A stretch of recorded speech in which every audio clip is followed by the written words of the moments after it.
Ladies and gentlemen, let's go back to the hotline and welcome back our friend Brad Meltzer. Brad, how are you? Good to hear your voice, my friend. You too. I was saying today, Brad is just an all around. First of all, he's a great author and does a lot of great books for adults and children, which we'll talk about today. But just an all around nice guy. How you been, man? I'm good. I'm good. You know what? I don't know if we've spoken. Have we spoken since I put you in the thriller? We sure did. We talked right after that. Oh, You we did, did. Okay, yeah. I was just thinking it jumped in my head. Are you kidding me? I talk about it all the time. I even mentioned it this morning. Yeah, immediately. I was trying to find it, and I was trying to avoid all social media while it was happening. And then right after I found it, everybody was dinging me with it. So it's great. Brad put me because I demanded it. He put me in one of his books, which I think is such a high compliment.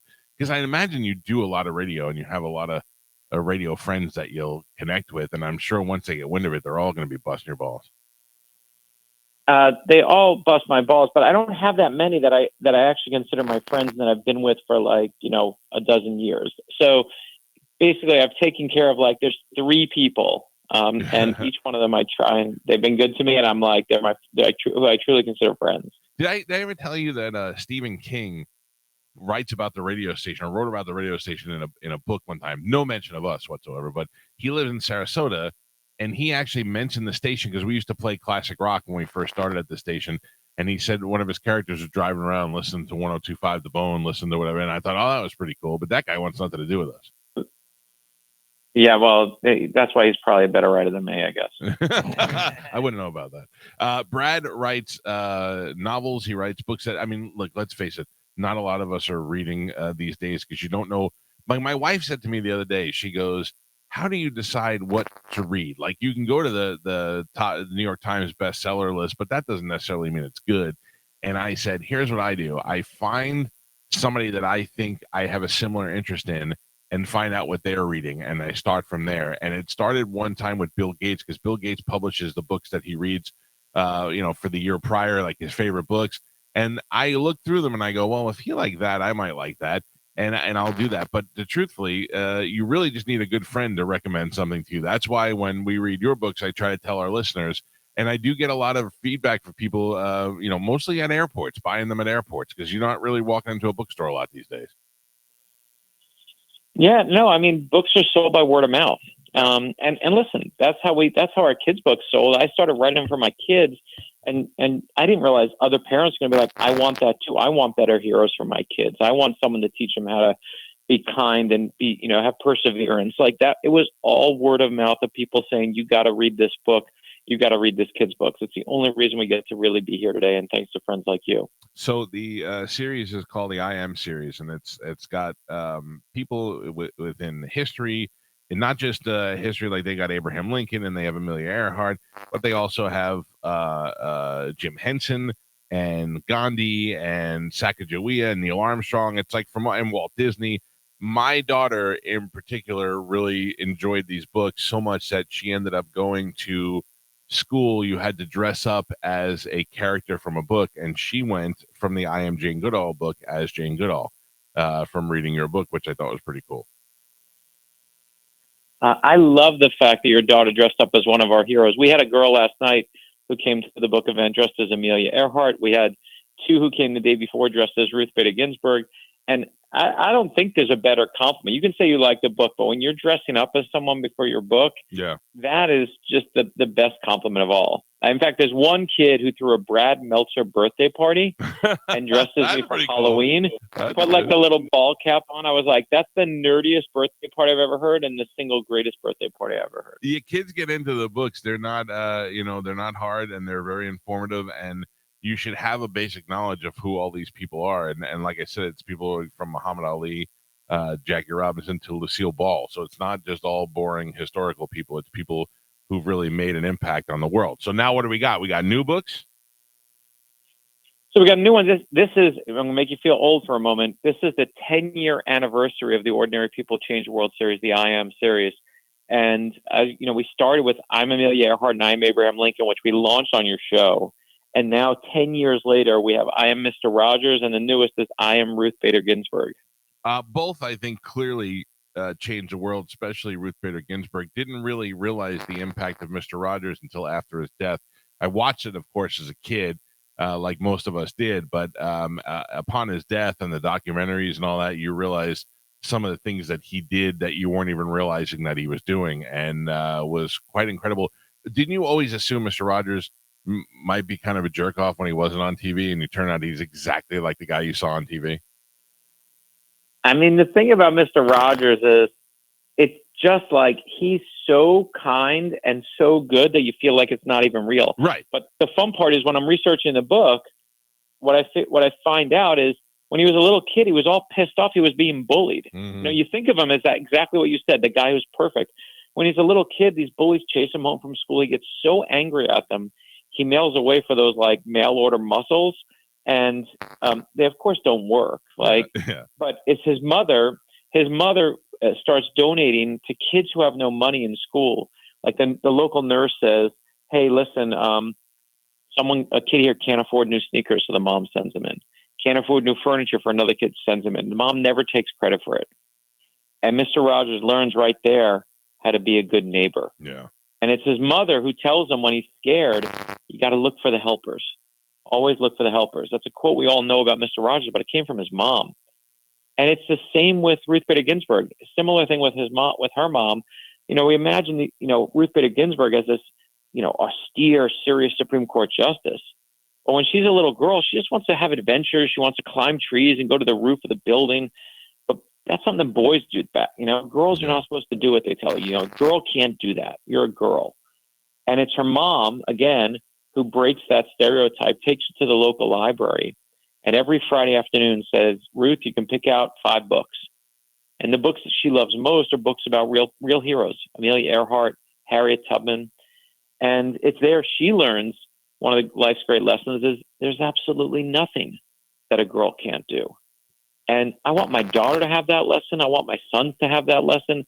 That's what I Am Ruth Bader Ginsburg as a book is about. And same for Mr. Rogers is, I Am Mr. Rogers is trying to teach your kids, how to put some good into the world and see something better in themselves.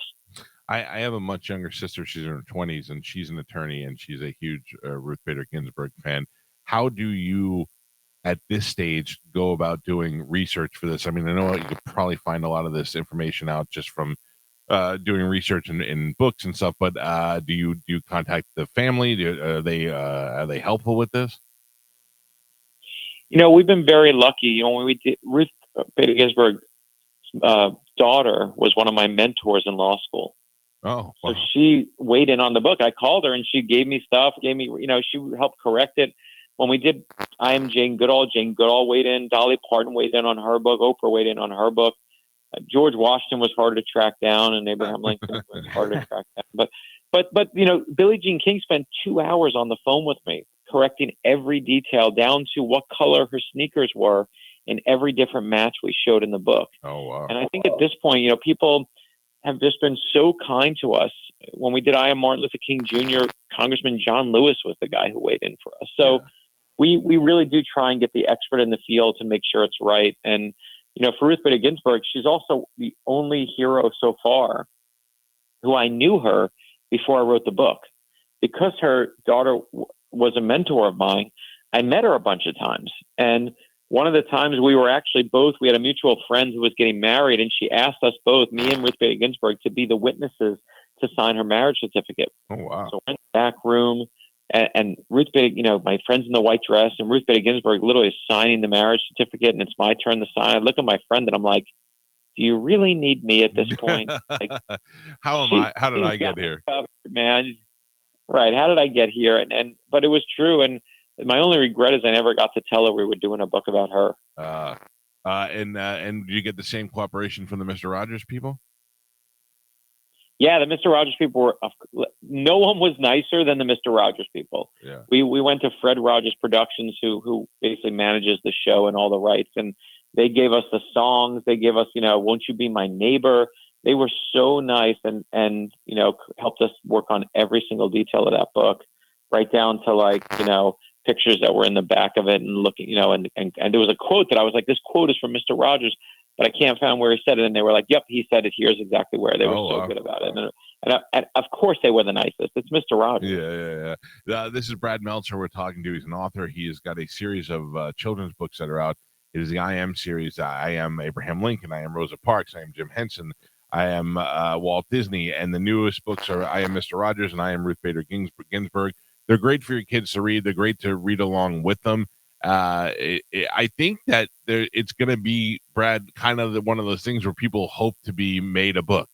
You know, like I hope to be an action figure one day. I hope to be a Funko Pop. I want to get into one of Brad Meltzer's books. I want to have that kind of impact on people. I think that is going to, people are going to start wanting that more than you're going to be wanting to do it.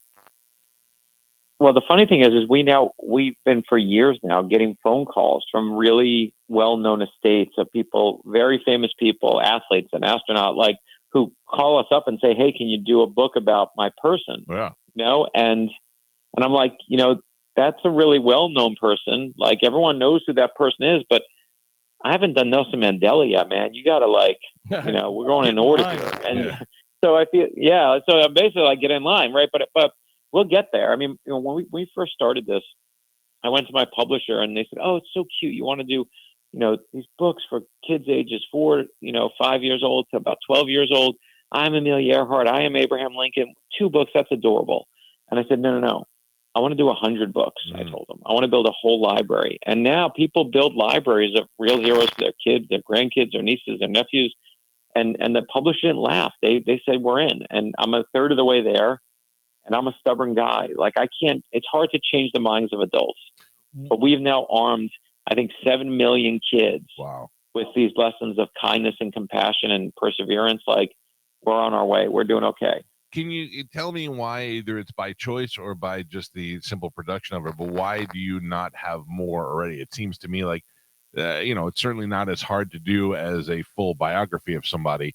You could be able to put them out quicker. Is it on purpose, or is it because it does take that much time?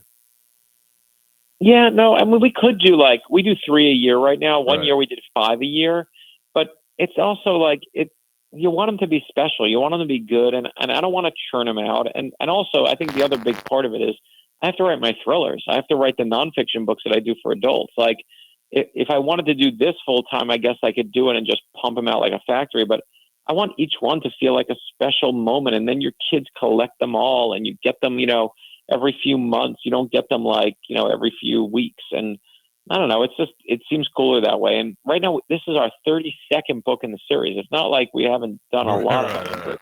So, it's like, if you're collecting, like what my friend was like, it was so fun collecting them all when you had 10. It's costing me a fortune now that you got 32, but my kid wants them all. So that's the way it goes. By the way, I'm not complaining about this. I'm just saying this as a fact. I don't believe I've ever gotten a free book. I bought them for my kids, and the reason why I'm saying that is because it's well worth it. I'm not just showing them to my child because the publisher sent me a bunch. First of all, you should. Someone's stealing your book because the publisher sends a free book to everywhere. You got to tell them, and they'll send you a free. I don't care. Listen, it's not a big expense, and what I'm saying it is because I want people to know that I am fully behind it, and I think these things are great for your kids so much that I'm willing to buy these books. I'm not. I think you need to look on Joe's eBay. It might be true. Joe might be selling them somewhere. Okay, so I'm not saying in production. I'm just saying in the works. If you had, is there somebody that you were like, man, I'd really like to do this, but I don't know. I don't know, like one that you want to do, but don't know if it maybe fits the mold. Like if you wanted to do, I Am Steven Tyler from Aerosmith. Like I'm just saying something that you'd want to do, but maybe it's not. Maybe it got rejected. Yeah, no one's been rejected yet. There's a couple people who I'm like, I start looking into them because they sound cool. And then you find out they just got some bad crap in their life that you just didn't know about. And that's a bummer, is when you just learn that person was not as good a person as I thought they were. And listen, nobody that we do is perfect. Nobody. Almost every book we've done, not all of them, but almost every book we've done, someone's written to me and said, "Oh, how could you do that person as a hero? They did this, that, or the other thing." Right. And if you're looking for perfection, we're not going to have a book series. Every one of us has something where you're just like, that's not our greatest moment. But there's a line, right? There's certain people. I could tell you we won't be doing the I Am Adolf Hitler book. There's some clear ones, right? That we know. You don't need that, but and I Am Derek Sanderson Jeter maybe pop. That may be the most perfect human being alive. And I Am Tom Brady. Yeah, the number one, it's so fascinating. I mean, kids obviously want I Am Taylor Swift. Yeah. But it's so interesting to me. And they don't want LeBron James. They want I am Michael Jordan. I get so much I am Michael Jordan requests from kids. And you'd think that, like, after all these years, they'd be like, I'm on to LeBron. I want Steph Curry. But they still want Michael Jordan. Now, maybe it's just the parents writing letters. I don't know. Now, there's a difference between a famous person and a god, a huge icon. Michael Jordan and LeBron James comparison on what kind of basketball players they are one thing, but the fact that Michael is he's above everybody else. Right, the shoes, the whole thing, yeah. And Taylor Swift will. I will say we listen though. Yeah, same thing. Yeah, Taylor Swift will be in 20 years. We listen to kids. Yeah, same thing in 20 years. She's going to be the same thing. Well, listen, I enjoy them. I enjoy the books. My kids enjoy them. Where are we at on the thrillers? What are we working on now? So working on the new thriller, trying to finish up the draft of this next one. And then the Nazi Conspiracy, which I know I spoke to you about, is out in paperback today as well. So you can go buy the Nazi Conspiracy about a secret plot to kill FDR, Stalin, and Churchill. You can get that for yourself today in paperback, and then you can get I Am Regensburg for your kids same day. Brad is somebody who has had unprecedented access to the White House. He's written books that are really, really kind of get you going from the first page. Like, you know how we talk about when we watch a TV show and everybody's like, oh, you got to wait 4 episodes before it kicks in. That's not a Brad Meltzer book. That happens right in the first chapter, and that gets you fired up for the book. Can I ask you about this? Something you may have seen the story yesterday about the tunnel in the synagogue in New York. I did. What happened? So there was a synagogue in New York where the police went in to investigate this tunnel that was in there and ended up being a big melee. But the idea that came up was that there is this tunnel system under New York City, and that it was a pneumatic tunnel system that supposedly has secret travel between not only the United States. Oh, I know that one. Oh my God, this had you written all over it. One. Oh no, I know that story. The pneumatic tunnels are badass. I have like a thing I keep of like places I want to write about. Yeah. And that tunnel system is one of them. It's killer. Yeah, I need somebody that gets access to really, because when Spanish tells me about these things, I only take a half truth because he's dumb. But but when you write about it and you tell me about it, and I never believed until you told me. I said, there's no way you're going to convince me, as a guy who has been in the White House, that the president actually lives in the White House. They go out and after they leave the room, they go in a tunnel and it takes them. They drive them to a house that's somewhere else, and that's where they sleep. And you were like, no, I've been up there and I've seen the sleeping quarters and the whole deal. So until you said it, I didn't believe it. No, it's up. I mean, but again, that's because it's a real house up there, right? Yeah. That's the residence, and you can go around to the other rooms, but the Secret Service can't go up there. Yeah, no one's allowed up there. It's pretty awesome, and for me, until I see it, I don't believe it either. So that was a fun one. Going up to the White House I've been to some really crazy badass places, but that was like the top of the badass list. Don't lie to me. Did you take anything from the White House? Did you steal anything? 100%. Are you kidding me? First of all, they give you when you eat, they give you napkins, right? And so I'm like, oh, I need more napkins because they say the White House on them. But when you sit down, I got invited to the president's private dining room. This is years and years ago, and then I got to run because they're telling me I got to run for the next thing. But I'll tell you the story. Okay. So when you sit down in the president's private dining room, this is upstairs in the residence. You don't pick where you sit. It was like 15, 20 people in the room, and your name is on a placard, a little like beautiful etched. Your name says Mr. Meltzer. There's an image of the White House there. It's all calligraphy. It's beautiful. And my first thought is, I'm totally stealing my card. And the first lady leans over to me. She goes, Brad, all the novices, they all try and steal their cards. And I'm like, I know, all those novices are so sad. And then I pointed to my left and I was like, look, Ruth Bader Ginsburg.